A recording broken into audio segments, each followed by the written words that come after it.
For anyone who's seen me around YouTube, you know I've posted time after time that I am a big fan of this map, Voyage of Despair. From having over 130 completions, a personal 3-player time of 50 minutes and 43 seconds with a world record holder, and having a world record of doing every single side Easter egg in under 42 minutes, that's a lot for one guy. But hey, what can I say? This map is fantastic. It's very underrated in that aspect, and what I have for you guys today is going to be the main quest guide. What is up, my fiery amigos? Welcome back to the channel.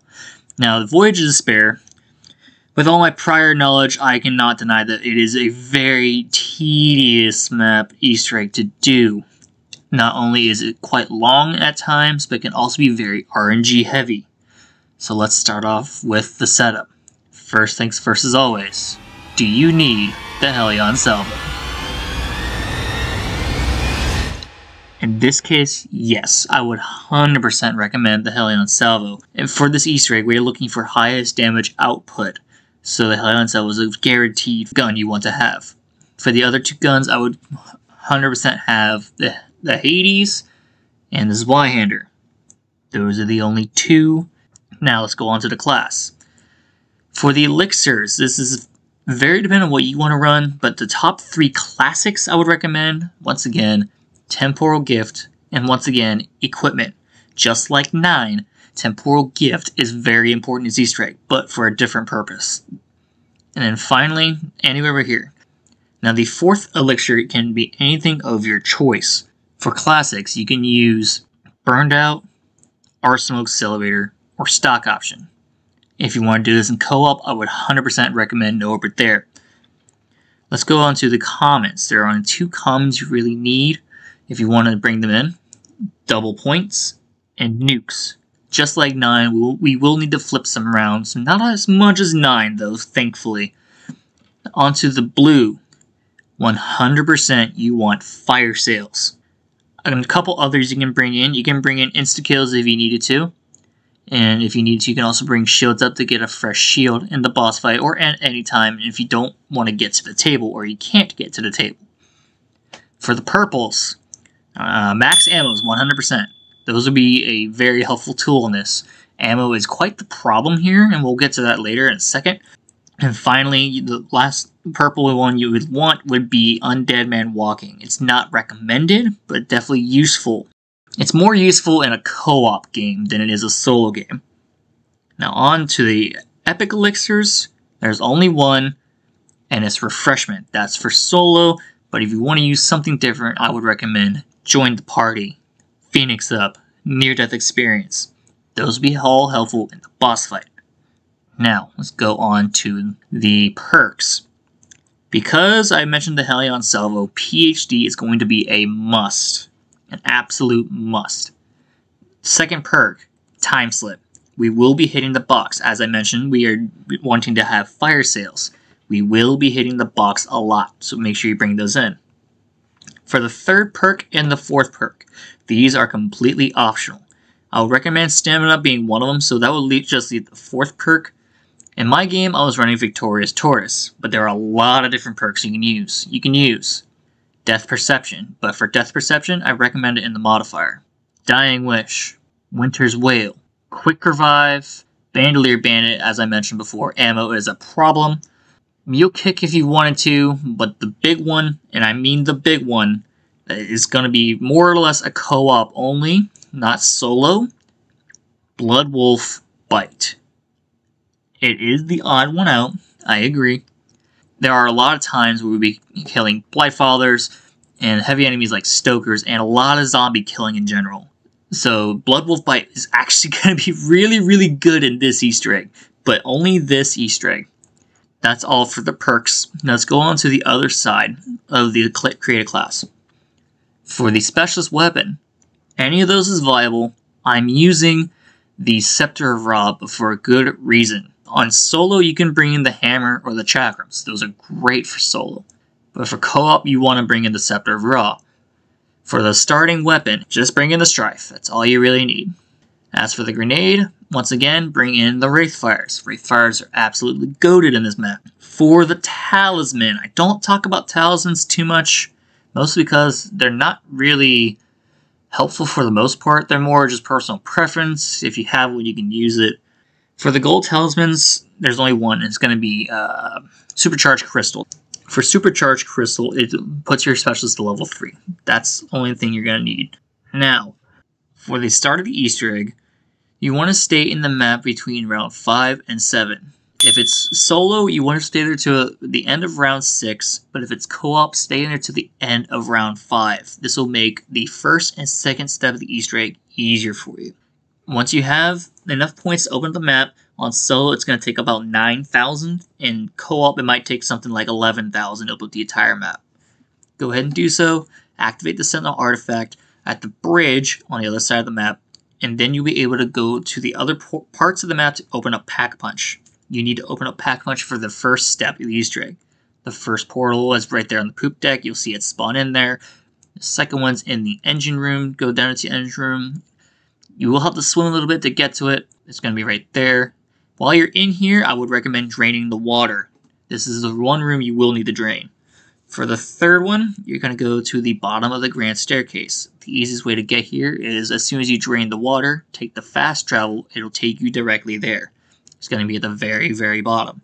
And for the last one, it's going to be underneath the spawn in the cargo hold. You take the mail rooms and go to that door that leads into the cargo hold. It's 1750 on solo, 2,000 points on co-op.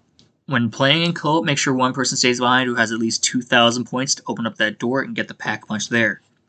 Once you open up Pack Punch, do not flip the round. The first step will automatically start as Pack Punch opens. When you hit the final Pack Punch portal, you're going to hear this sound. On the other side. Once that sound has been made, we can start with the first step. Now, the first step of the Easter egg is very difficult to understand, so I'm going to be as clear as I can be.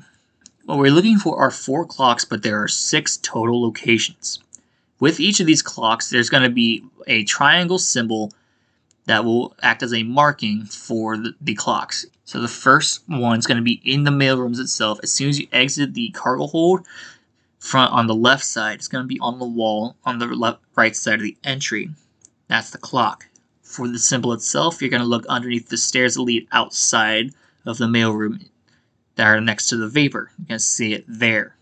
For the second clock, it's going to be in the captain's bridge. It's going to be right behind the steering wheel.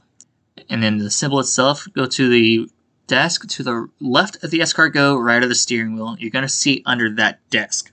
For the third one, it's at the very top of the grand staircase. It's embedded into the mural. And then the triangle symbol will be located above the Spitfire, closest to the entry, the doorway that leads out to the boat deck on the left side. For the fourth clock, it's going to be in the first class lounge. The clock is on the bedside table connected to the mirror. For the symbol, this one's a little hard to find for some people. The best thing I could tell you is to look for the mystery box, face the mystery box, then turn left. It's going to be on the right side of the potted garden that's sitting there in the corner. For the fifth clock, it's going to be in the galley kitchen. Open up the dining room, go all the way back towards the galley kitchen past the perk. On the right side of the kitchen, next to the table, you're going to see on the wall there. And then the symbol is going to be on the back side of that said table. For the final clock, you will have to go all the way to the engine room for this, at least in the third class berths. Don't go down the pit that leads to where all the storage is. Go down the stairs from the backside wall. You're going to see here. This is where you can find one of the shield parts. The clock will be on the left side of the bookshelf, and then the symbol is going to be underneath the stairs. Now with these clocks, what you're looking for is a clock that has an exact value number on these clocks. Those are the clocks you're looking for. If you find a clock that has the normal time of 11:40 or 11:39, that is not the clocks you're looking for, because this is the time that the actual Titanic sank. So if you find that clock, you know that's not your clock. If you find a clock that has oddly placed hands and specific numbers, that is a clock you're looking for.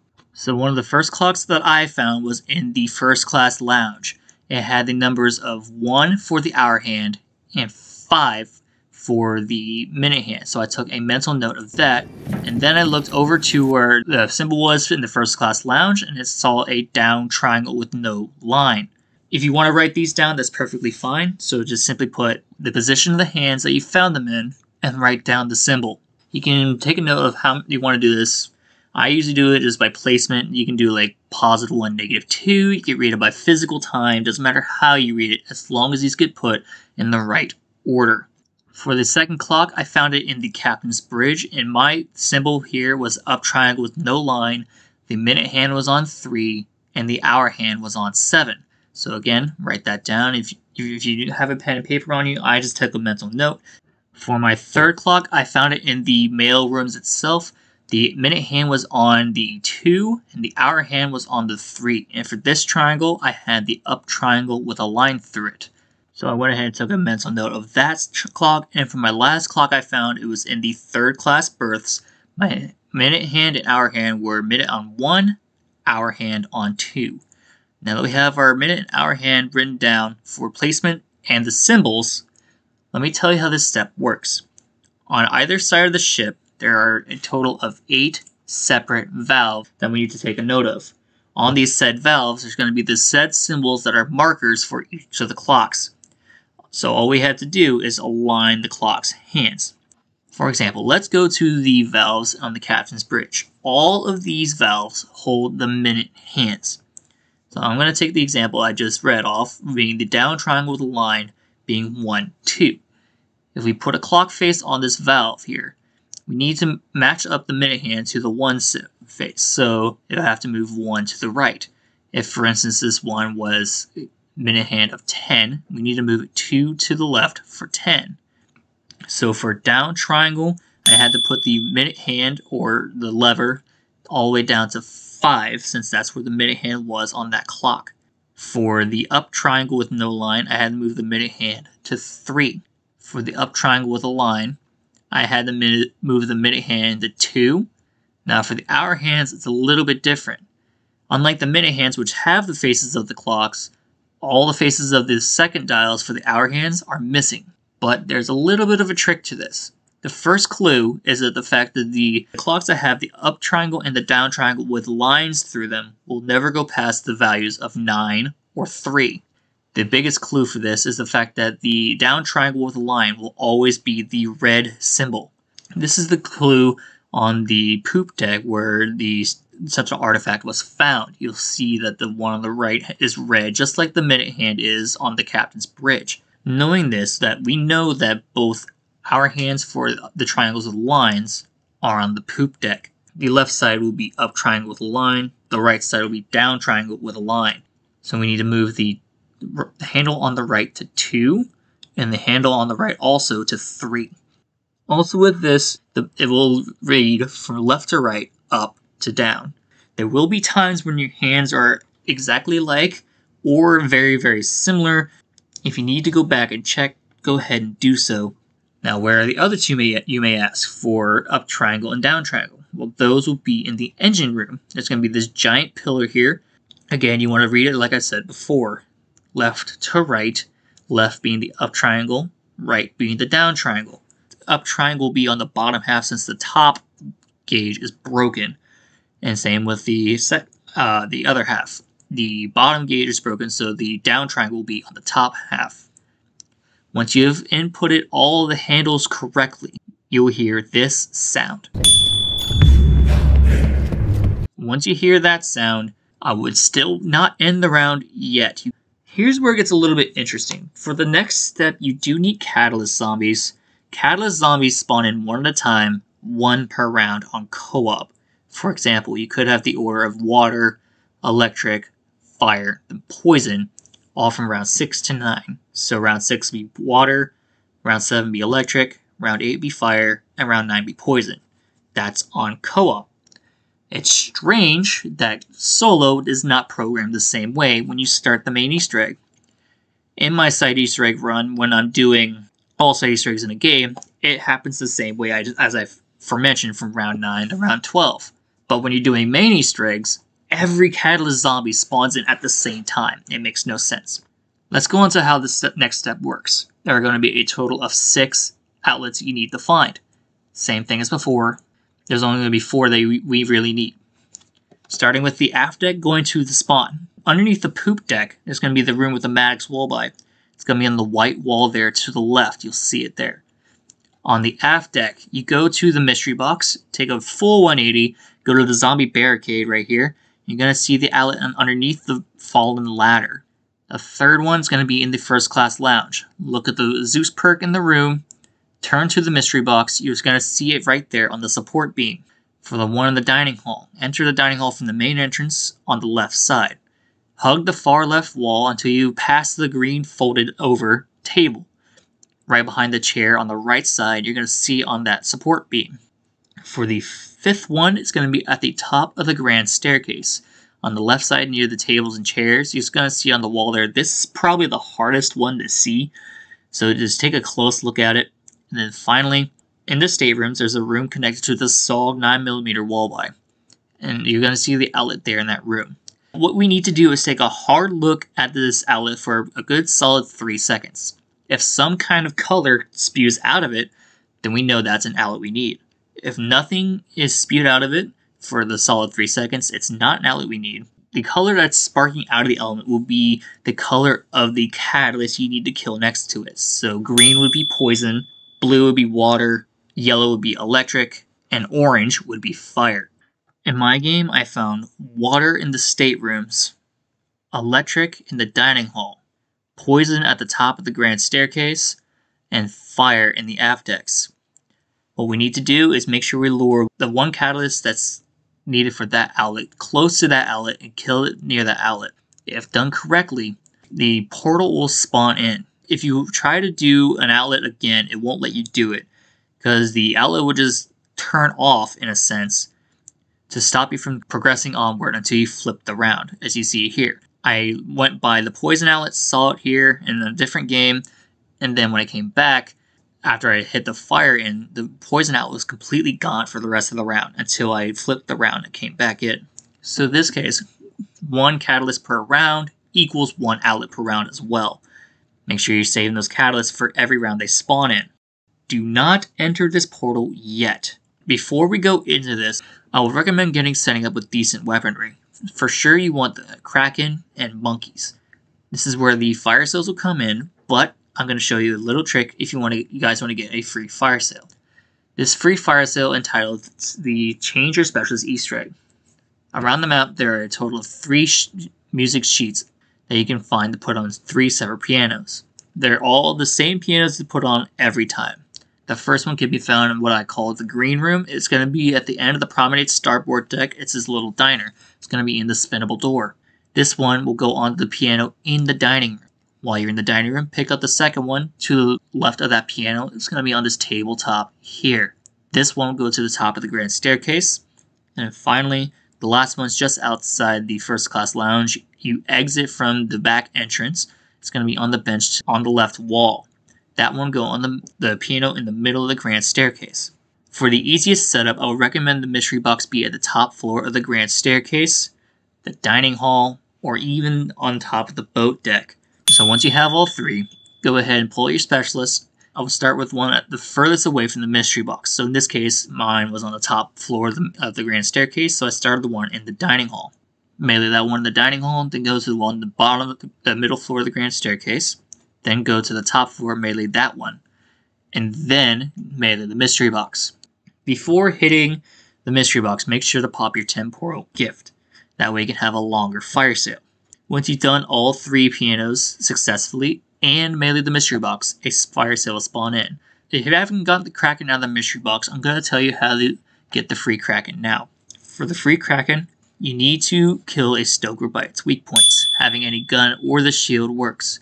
Not the Helion Salvo though, the Helion Salvo will be terrible at killing a Stoker like this. Once you kill him by the weak points, a key will drop. There are going to be a total of 5 chest spawns that you can take this key to. Only 1 chest will be there though. The first one's in the engine room. It's actually in the turbine room behind the pack punch on the right side. The second one is going to be in the 3rd class berths in the provisions section. It's going to be there in the meat locker. The third one is going to be In the dining room itself, on the left side of the stairs, close to where you found the line arm part for the chemical distillation kit. The fourth one is going to be in the staterooms, as on the far side, closest to the door on the left-hand side. And then finally, the last one is going to be in the mail rooms. You'll see it there right next to the table where you can find one of the parts for the upgraded shield quest.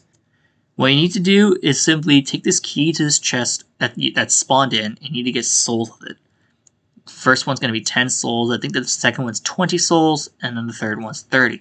Once the chest is filled, it will close and then move. Then you need to go to one of the 4 spawns you haven't gone to yet. It'll close after you fill it again, and then move. Now you have 3 spots to check, and once it fills for the last time, it will close, then make a sound effect like it's leaving, but it'll stay there, and then it'll open up again. You now have the treasure of the Stoker. This is going to be an item. There's going to be a telescope, a compass, a mapping tool, a globe, and a set of binoculars. These all correspond to a chest and one of the 5 spots on top of the decks. For the binoculars, it's going to be in the spawn. It's going to be on the far left side of the spawn, close to where you actually spawn in. For the compass, you need to go to the boat deck on the entry door close to the Spitfire. Exit through that door. It's going to be on that left wall there. For the globe, you need to go to the mid deck. On the side with the boat that leans into the first class lounge, you're going to see it there. For the aft deck, it is the mapping tool. The crate is on the left side stairs all the way down to the aft decks and poop deck side. And then finally for the telescope, it's going to be on the back side of the poop deck. You'll see it there.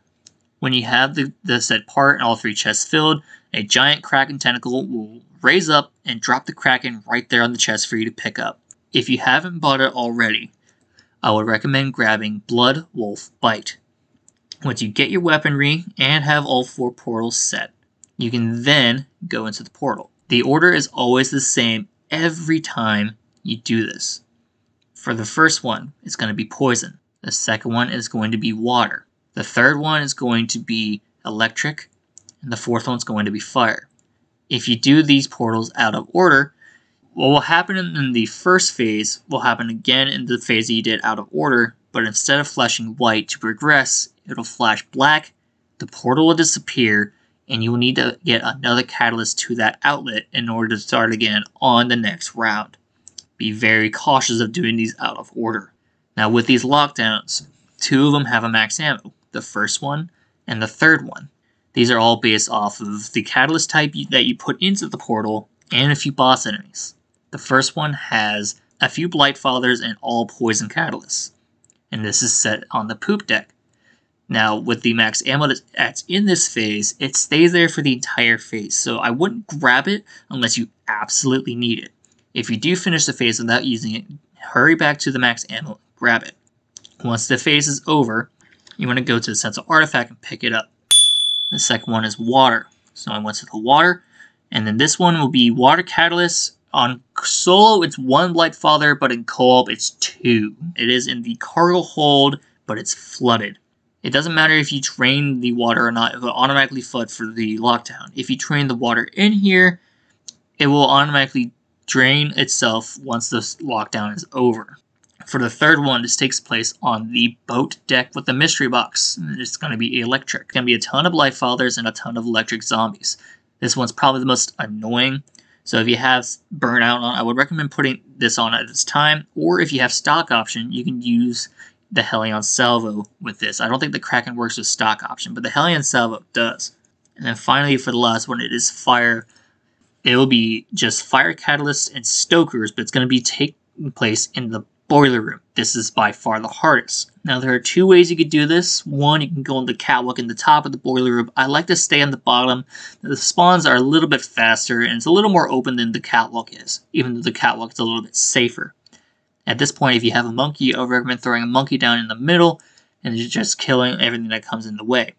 Once you have picked up the Sentinel artifact all 4 times after all 4 lockdowns, you will then be able to move on to the next step, but with the next step, we will need the Kraken Distillation Kit. There are a total of 3 parts. The first one can be found in the dining hall. Go into the galley kitchen. On the left or right side will be a spawn. On the left, next to the free Kraken chest, it's going to be on the side table there. For the second one, next to the table on the shelf with all the towels and stuff like that. For the second part, you need to go into the first class lounge. As soon as you enter the first class lounge, from the left side, not the side hallway with the trebuchet, you can see one of the part spawns on the table on the right. For the second part spawn, it's going to be on the left, closer to the Bowie knife. You'll see it there.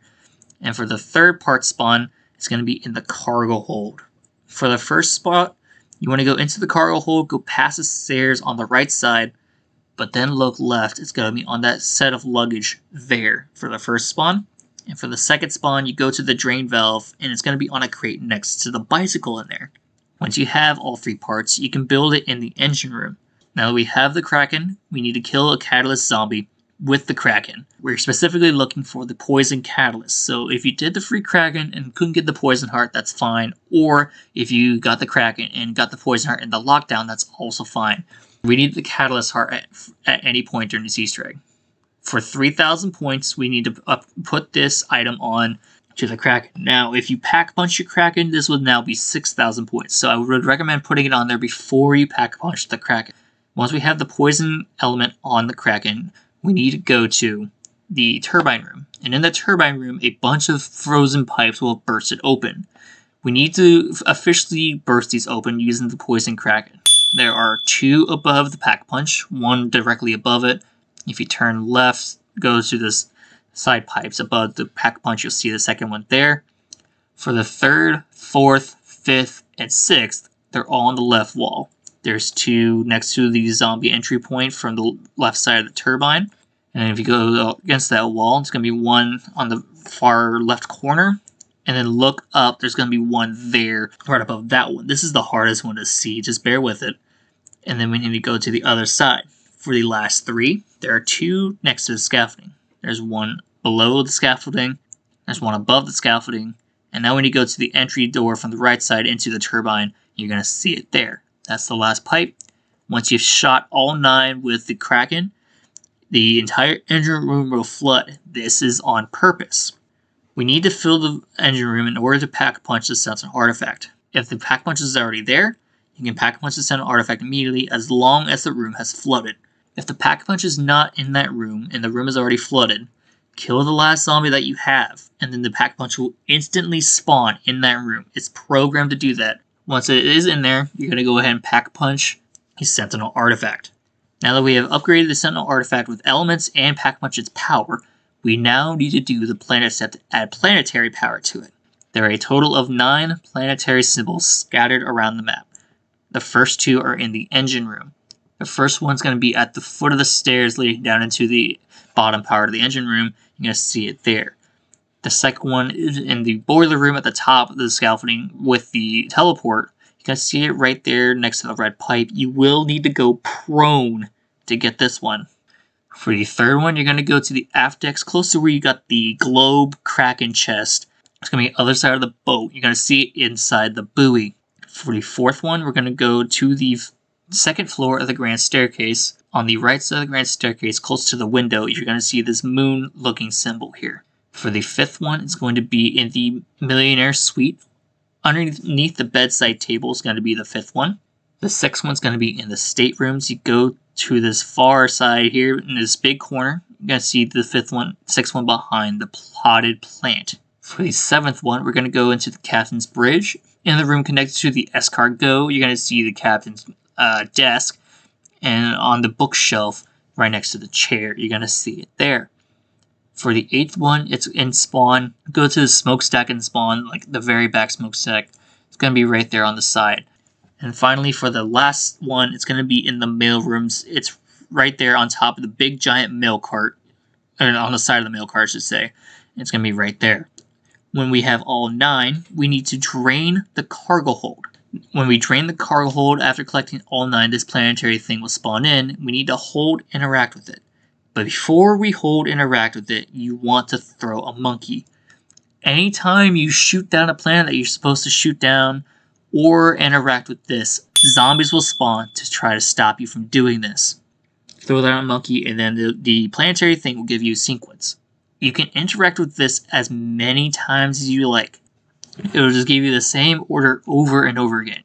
When you're doing the sequence, the game won't make you redo the entire sequence just by simply interacting with the machine. The sequence is random every game from time to time. I'm going to show you first what each of the planets look like.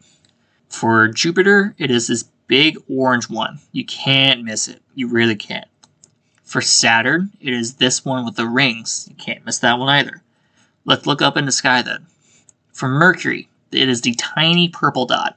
For Venus, it is this orange one. And what you're looking for is an orange with a little brown speck on it. That will be Venus.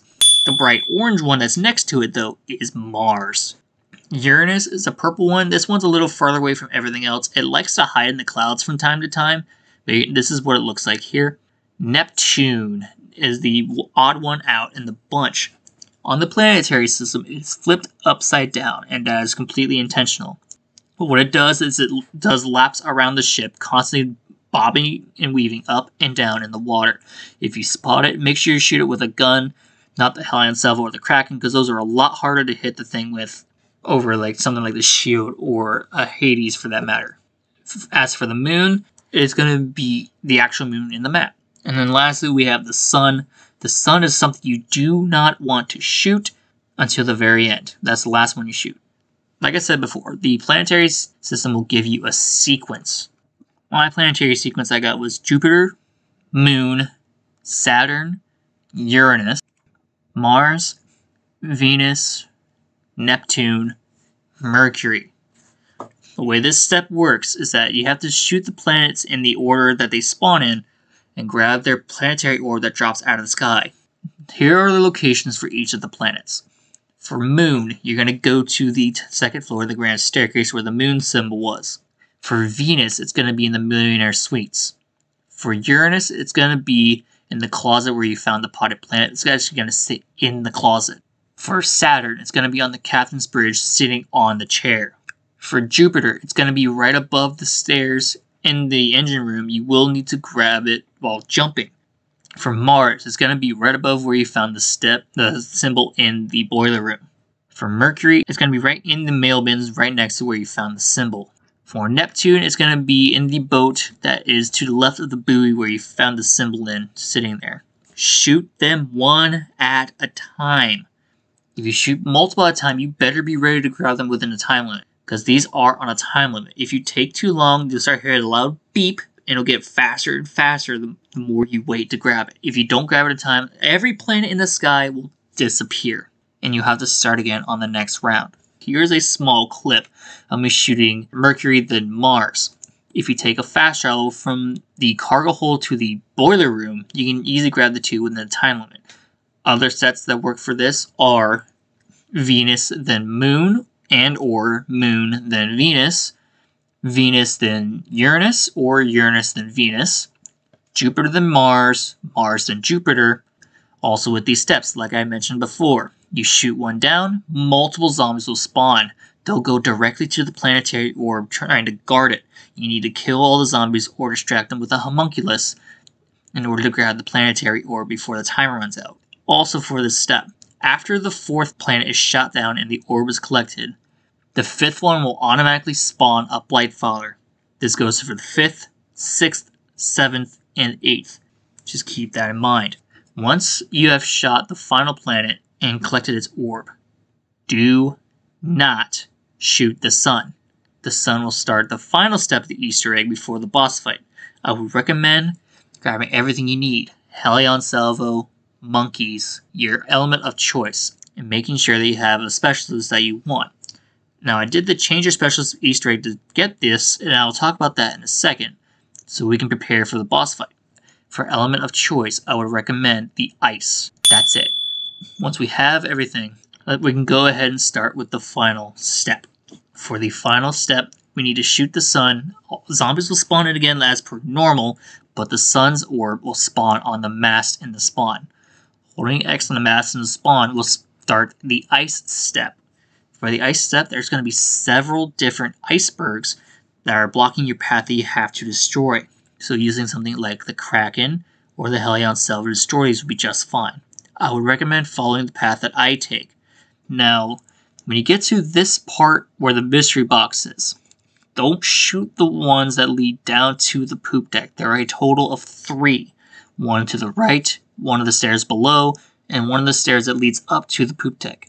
If you shoot all those in order, you will spawn a Blightfather. But what we need to do now is actually throw Homunculus down and shoot the one at the very back of the boat where the last iceberg is.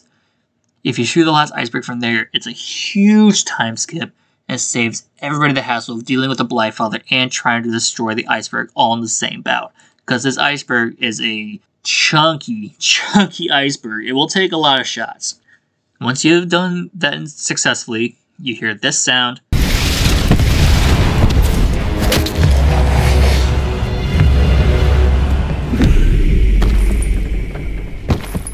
And you're ready for boss fight. Now there are two things we can do right now. First thing, we're going to change your specialist.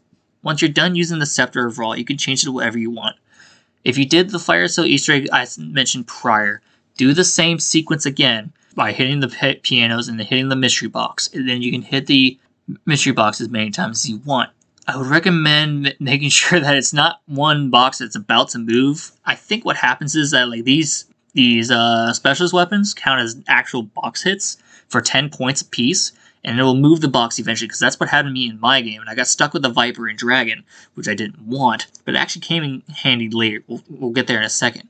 But once you change your specialist, now we can do a side Easter egg for you guys. It's not necessarily required, but it'll get Pack-a-Punch open on the poop deck for you if you ever need to Pack-a-Punch your gun some more or get some ammo and you don't want to use the max ammo power-ups that spawn in. What we need to do is make sure we have a Pack-a-Punch Kraken and go into the engine room. What we need to do is look for the turbines that are moving that have valves above them. We need to shoot the pistons on the turbines. When we shoot the pistons, we need to shoot them until we see a puff of gray smoke. Once all pistons are stopped, the engines entirely will stop moving. There will be blinking lights. You need to turn the valves to the ones that have blinking lights. So if they're all facing the lights, turn them so they're not facing the lights.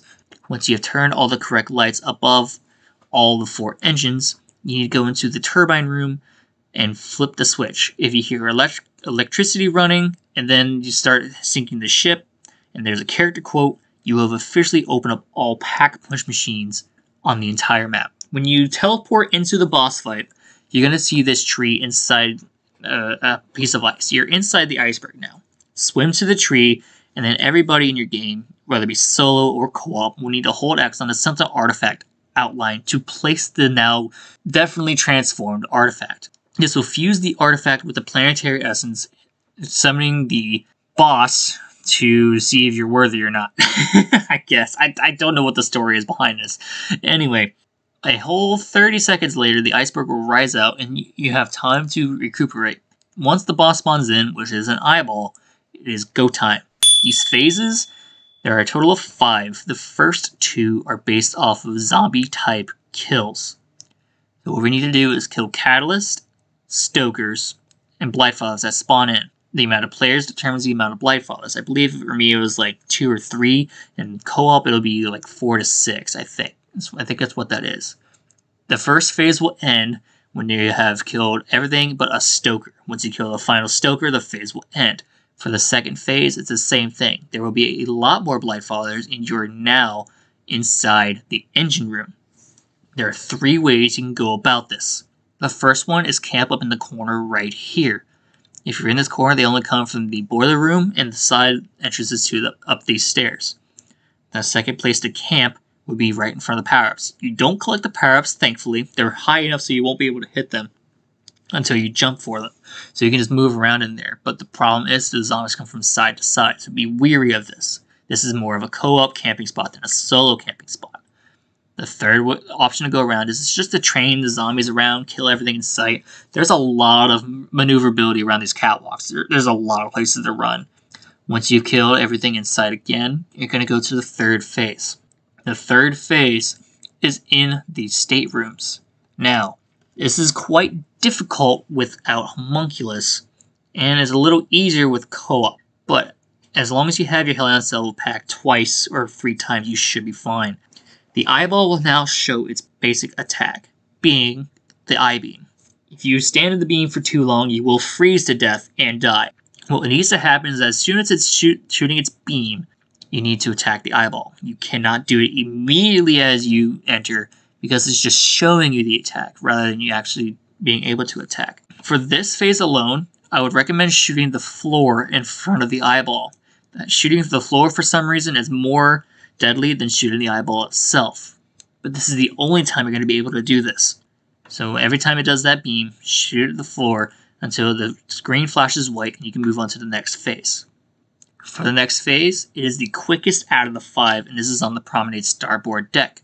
Now we have to fight the eyeball in the sky. For this attack pattern, the eyeball will sometimes do a fake out and teleport from place to place until it shoots its eye beam. Now for this, I would recommend waiting until he's done doing his full rotary animation.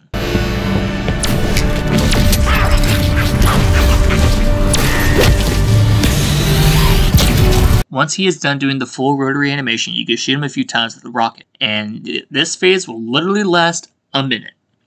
Not even trolling. It is the fastest phase. If you do it as fast as you possibly can, it is so fast. And then the last phase will again be on the poop deck. Now the nuance with this is that you want to stay in front of the bridge at the nose of the ship. Stay at the nose. If you go towards the pack-a-punch at any point during this, or on the side of the ship, the eyeball will move with you. For this final phase, the eyeball has a wipeout attack. You'll see him teleport, and then you start hearing this noise.